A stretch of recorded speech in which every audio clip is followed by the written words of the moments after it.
Eu sou pastor e eu acredito muito na mensagem que eu prego, não é? Existem más experiências de igreja em todo lugar, esse pastor de todo jeito.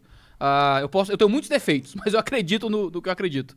Eu acredito num Deus que, para alcançar a humanidade, se tornou igual à humanidade, não é? Se tornou homem para ser uma ligação entre homens e Deus, né?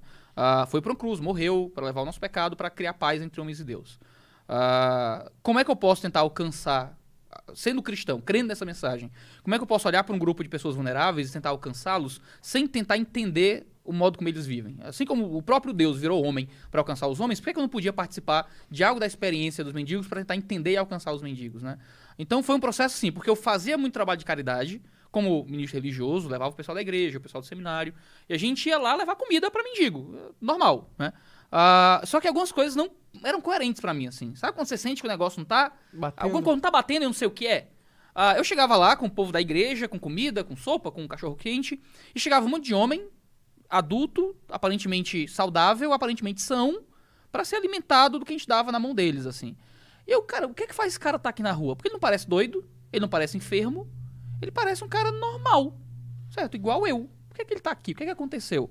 Eu queria entender o que aconteceu. Eu passei muito tempo falando pra eles, eu ia lá pregar na praça, eu ia lá ensinar, falar, dar comida, e eu percebi que eu nunca tinha parado pra ouvir. Você converteu alguém fazendo isso, indo até a praça, antes do livro, antes de toda essa ideia? Quando você ia lá, surtia efeito? Porque assim, eu morava no Rio, e não exatamente numa área nobre do Rio, então eu já vi muitas coisas. Então, por exemplo, eu tinha um amigo que ele era esse cara. Ele começou a se envolver com drogas sinistreza, que não devia ter se envolvido. Inclusive mataram ele. Mas ele... Tá ouvindo essa história, né, Monark? Não, mas eram outras drogas. Começa assim, ó, porta de entrada. Leão da Proege. Então, Aí, esse cara, ele era perfeitamente capaz, ele sempre trabalhou. Inclusive tinha uma filha, que ele tinha uma esposa e tal. E não era bem uma esposa, era, tipo, morava com ele. Mas a questão é que ele fazia isso, ele ia pra rua e ficava se alimentando de pessoas que o ajudavam e tal. E sem se preocupar muito com o que ia acontecer na vida dele, mas assim, ele tinha perfeitas condições de trabalhar, Mas aí o vício foi o responsável nesse caso, né? Nesse caso sim, mas ele tinha perfeitas condições de fazer tudo. Mas ele, quando a gente ia conversar com ele, cara, eu vou lá no Salgado Filho lá, os caras me dão sopa, pô. Não vou ficar nessa. Mas ele era altamente funcional mesmo. Sim, cara, normal. Tava usando o sistema de caridade que a gente tem com as... Então, assim... É isso, cara. Essa é a parada que é loucura, assim. Muita gente percebeu que existe um sistema de caridade que é irrestrito e impessoal. E eu digo assim, porque eu tô dentro desse processo. Eu era o cara que tava lá dando comida pra mendigo sem relacionamento, sem entender o que tá acontecendo, só indo lá. Porque a gente é criado numa cultura que muitas informações são dadas, né? Você não questiona tudo que você sabe. Você não questiona o seu idioma. Você aprende a falar. Depois você vai questionar o idioma. E eu aprendi que o cara tá na rua, ele é um mendigo, ele é um miserável, um coitado. Uma pessoa que tá ali porque não quer, bichinho. Ninguém tá na rua porque quer, né? Sim. E, cara, essa é a coisa mais errada possível. Ninguém tá na rua porque quer. A minha experiência anedótica, porque não é uma pesquisa científica, né? Eu passei por uma experiência. Eu tento balizar com algumas pesquisas científicas ao longo do livro, mas a partir da minha experiência, cara, muita gente tá na rua porque quer. E porque a gente que eu digo, ONGs, igrejas, grupos que estão desenvolvendo trabalho de caridade de forma errada, tá inundando a rua de sopa e de pão, mas que não tem nenhum relacionamento com o cara lá.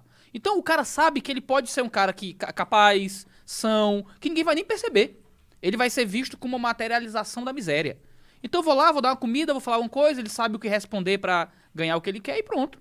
E eu vi várias pessoas na rua vivendo assim, né? Do cara dizer claramente, é tão louco, a gente tá tão pouco relacionado com essas pessoas na nossa obra de caridade, que os caras nem escondem mais.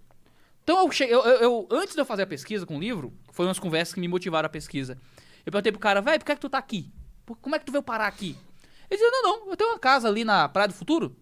Aí eu fico lá com minha mulher, a minha mulher cuida de arista, eu venho cuidar dos carros, aí eu gosto de ficar aqui no meio do mundo. Aí a minha cabeça... Nem esconde, tá tranquilo. E eu não tava junto com eles lá pra pesquisar, eu tava dando comida. Aí eu fiquei pensando, meu Deus, o que é que faz um indivíduo fazer um exercício de vontade, tendo uma casa pra voltar, pra dormir numa praça? Na minha cabeça, eu não vim de família de posse, eu vim de família bem pobre. Mas mesmo assim, pra minha cabeça, cara, era muito absurdo. A esposa dela deve ser um porre, ou ele deve ser um porre. Ah, não, a esposa fica com ele lá também, às vezes. Ah, sabe? é? Ficam lá dormindo na rua. Sabe? Então Parceria, brotheragem na... Caraca, que Aí, doideira. isso é mais mind-blowing ainda.